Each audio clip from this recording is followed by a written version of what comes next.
guys ဒီနေ့ကတော့အင်ချူပါအခုမှတော်ပြရှိကြည့်လေးစားဆိုတာမလို့အပိချပါအောင်ရှင်အင်ချူကိုအပိချပါအောင်နော်အင်ချူရဲ့ဗီဒီယိုလေးကို like and subscribe လေးလုပ်ပေးကြပါဦးရှင်အင်ချူရဲ့နာမည်ရအောင်အင်ချူကြောင့်လည်းပြပါတယ်အင်ချူအကောင့်ဆက်ကြမှာတက်ပါတယ်နောက်နေ့တက်မယ်ဆိုရင်တော့ grade 4ပေါ့နော်အင်ချူရဲ့ဗီဒီယိုကို like and subscribe လုပ်ပြီး account လေးနေပြီးတော့လက်မလေးထောင်ပါပြန်နော်ကျေးဇူးတင်ပါတယ်အဲ့ဆိုဒီနေ့အင်ချူကတော်ဆက်ဆိုတာမို့လို့အင်ချူရဲ့ဘောနော်အင်ချူအရင်အချူအပိကြပါအချူTikTok လဲဆော်ပါတယ်အင်ချူရဲ့ TikTok account လေးလည်းပေးမယ် Roblox လဲဆော် Roblox account လေးလည်းပေးပါမယ်ဒါတော့ YouTube account လေးပေါ့နော် YouTube account လေးအင်ချူကြောင့်ပေါ့နော်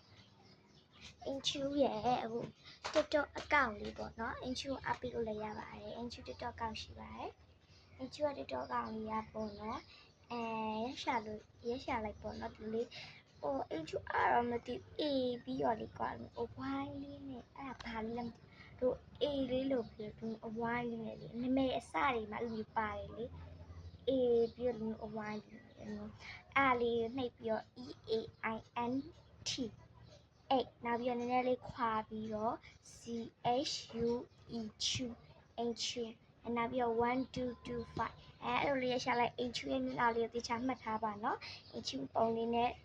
အင်ချူစပင်းအနီရောင်လေးနဲ့အဖက်ကလေးနဲ့အဲ့လိုရိုက်ထားလေးပေါ့အင်ချူစပင်းအနီရောင်လေးနဲ့လေးအဲ့လိုလေးလောက်ထားကွာအပုံလေးနဲ့အင်ချူရဲ့အကောင့်မှာအင်ချူအပိကြပါအောင်ရှင်အင်ချူအပြင်မှာနေလဲနှုတ်ဆက်လို့ရပါတယ်ပြင်မှာနေလဲပြင်မှာမြင်လဲအင်ချူနှုတ်ဆက်ပေးလို့ရရင်နော်အင်ချူမလာမကြည့်ပါဘူးအင်ချူနှုတ်ဆက်ပေးရပါတယ်ဒီနေ့တော့ကိုယ့်ရဲ့အကြောင်းလေးပဲပြပါတာပေါ့နော်အကျိုးအပိတော့အောင်နော်အကျိုးအခုမှဆက်ဆိုရဆိုလို့အကျိုး YouTube ထဲမှာအကုန်လုံးလည်းအပိရဲ့အခုမှဆက်ဆိုတဲ့လူတွေကိုလည်းအကျိုးက subscribe လေးနဲ့လည်းပြီးသွားတယ်ခေါင်းလောက်လေးနဲ့ပြီးသွားတယ်အဲကြောင့်အကျိုးလည်းအဲ့လိုလေးနဲ့ပြီးသွားနော်အကျိုးအပိချက်ပါအောင်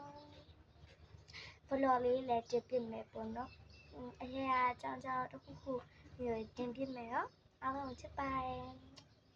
ဒါ